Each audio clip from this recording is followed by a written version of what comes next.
আমি ডক্টর অশোক রায় সবাইকে নমস্কার জানিয়ে আমাদের হোমিওপ্যাথি হেলথ হাব কলকাতাতে আপনাদেরকে স্বাগত জানাচ্ছি। আজকে যে আমাদের বিষয় আছে সেটা হচ্ছে অ্যামিনোরিয়া। অ্যামিনোরিয়া কি? এটা হচ্ছে মহিলাদের সমস্যা একটা। যখন কোনো মহিলা মাসিক ধর্ম 3 মাস থেকে কিংবা বেশি সময় অবধি হয় না, সেটাকে অ্যামিনোরিয়া বলা হয়। এটা primary amenorrhoea and secondary amenorrhoea. Primary amenorrhoea হচ্ছে 15 থেকে 16 বছর আয়ুতে যখন মাসিক ধর্ম শুরু হয় না, মেন্সেস হয় না।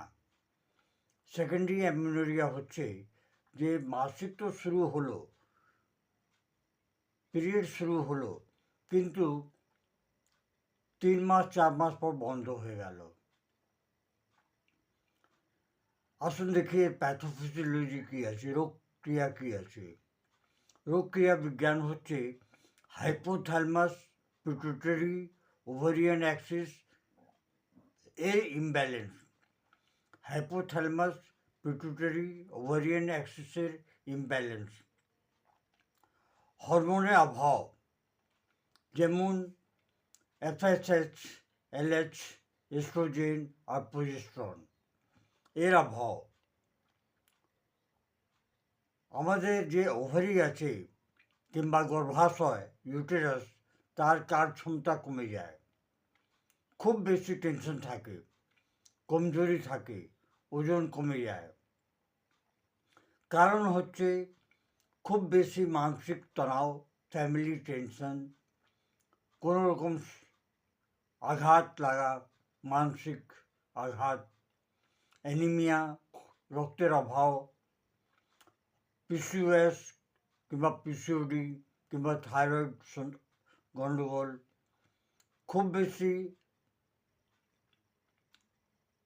এক্সারসাইজ কিংবা রোগা পাতলা শরীর, খাওয়ার ওষুধে কুপোষণ, গর্ভাবস্থা, লম্বা সময় অবধি কোনো এমন ওষুধের উপয়োগ করেছে, নিয়েছে, খেয়েছে, তার জন্য এটা ব্যাড এফেক্ট হতে পারে। আসুন দেখি এবার আমাদের লক্ষণটা কী আছে। বোনদের মধ্যে লক্ষণটা যেটা জন্মায়, সেটা প্রথম লক্ষণটা হচ্ছে মাসিক ধর্ম না হওয়া। পেট কিংবা কোমর ভারী ভারী, মাথায় ব্যথা, চেহারা উপরে পিম্পলস বেরিয়ে আসে, ব্রণ বেরিয়ে আসে, একনি বেরিয়ে আসে, মাথা ঘোরায়, বোনরা বেশিরভাগ চিড়চিড়ে হয়ে যায়,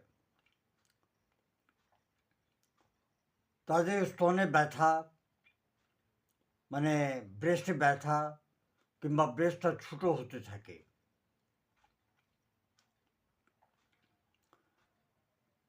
রেড লাইন সিমটমস কি? এই ধরনের কোনো সমস্যা হলে আপনি তাড়াতাড়ি ডাক্তারের কাছে যাবেন। হঠাৎ করে মাসিক ধর্ম বন্ধ হয়ে গেল, তেজ মাথা ব্যথা, চোখ থেকে অন্ধকার অন্ধকার দেখা যাচ্ছে, স্তন থেকে দুধের মতন স্রাব হচ্ছে, নেপেল থেকে দুধের মতন স্রাব বেরোচ্ছে, ওজন কমে যাচ্ছে, পেটের তলার দিকে খুব ব্যথা হচ্ছে, 6 মাস থেকে বেশি মাসিক বন্ধ আছে।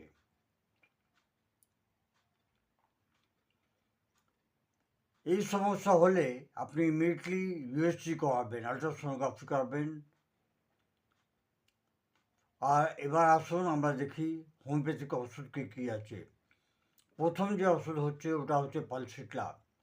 পালসিটলা যে বোনরা আছে তারা খুব লজ্জা পায়, ভাবুক হয়, অল্প কথাতেই কেঁদে ফেলে, মাসিক ধর্ম দেরি থেকে আসে, ওপেন এয়ারে তাদের আরাম পাওয়া যায়, তারা সবসময় ওপেন এয়ারে থাকতে চায়। এর মধ্যে হরমোনাল অসন্তুলন থাকে, হরমোনাল ইমব্যালেন্স থাকে। সিপিয়া দুটি ওষুধ। বিয়ের পর ডেলিভারির পর মাসে বন্ধ, কোমর ভারী ভারী, সব সময় চিন্তামগ্ন থাকবে, উদাস থাকবে, সেক্সুয়াল অ্যাক্টিভিটি তাদের কমে যায়, যৌন ইচ্ছা কমে যায়। এটা হচ্ছে সিপিআর লক্ষণ। নেট্রামিউর তৃতীয় ওষুধ, মানসিক কোনো আঘাত পাওয়ার পর অ্যামিনোরিয়া,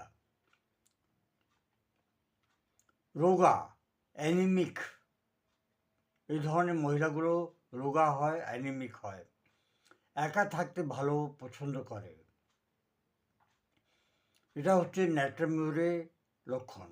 এবার আসুন ক্যালকেরিয়া কাপ, মোটা থুলথুলে মহিলা, ঠান্ডা খুব বেশি লাগে, ঘাম হয় খুব বেশি, মাসিক ধর্ম খুব দেরিতে আসে। এবার 5 নম্বর ওষুধ হলো গ্রেফাইটিস। গ্রেফাইটিসে মহিলাগুলো হয় মোটা, থুলথুলে, তাদের প্রকৃতি কিন্তু ঠান্ডা, তাদের কোনো না কোনো ত্বচার সমস্যা থাকে, স্কিনের সমস্যা থাকে, অনেক দেরিতে তাদের মাসিক ধর্ম শুরু হয় কিংবা আসে। 6 নম্বর ওষুধ হচ্ছে লাইকোপোডিয়াম। লাইকোপোডিয়ামের লক্ষণ হচ্ছে সবসময় পেটে গ্যাস, বিশ্বাসের অভাব, ডান দিকে খুব বেশি সমস্যা। এটা হচ্ছে লাইকোপোডিয়ামের লক্ষণ। সেরাম মেটালিকাম ওষুধই হচ্ছে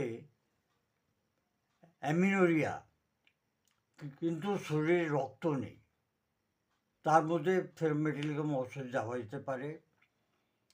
চেহারা হলুদ হলুদ এবং সবসময় প্রচণ্ড কমজোরি ভাব থাকে, এটা হচ্ছে সেরাম মেটালিকামের লক্ষণ।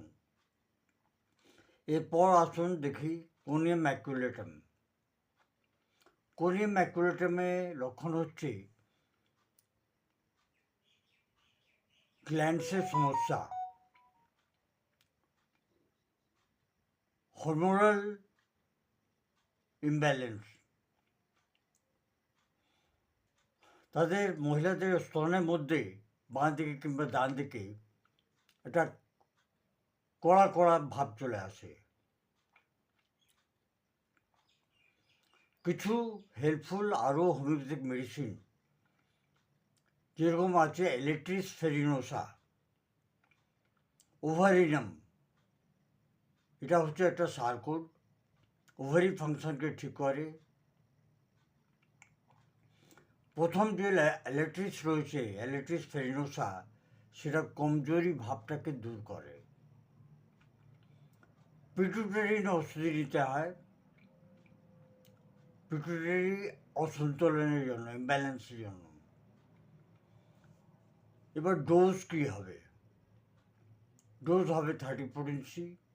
আগে আপনি লোয়ার পোটেন্সি নেবেন, কম না হলে আবার ধীরে ধীরে বাড়বেন। 2 ফোঁটা হাফ লিটার জলে ফেলে দিয়ে সেই জলটাকে 50 বার থেকে 60 বার ঠুকবেন, ঠুকে সেই জলটাকে দিনে 4 থেকে 5 বার আপনি খেতে থাকবেন। দ্বিতীয় দিনে সেভাবেই আপনি ওষুধটা তৈরি করবেন। বন্ধুরা, আজকের জন্য এতই। এবার আমি আরও এই ধরনের ইমার্জেন্সি কিছু ভিডিও নিয়ে আসবো। ধন্যবাদ। Long live homeopathy, long live Hahnemann.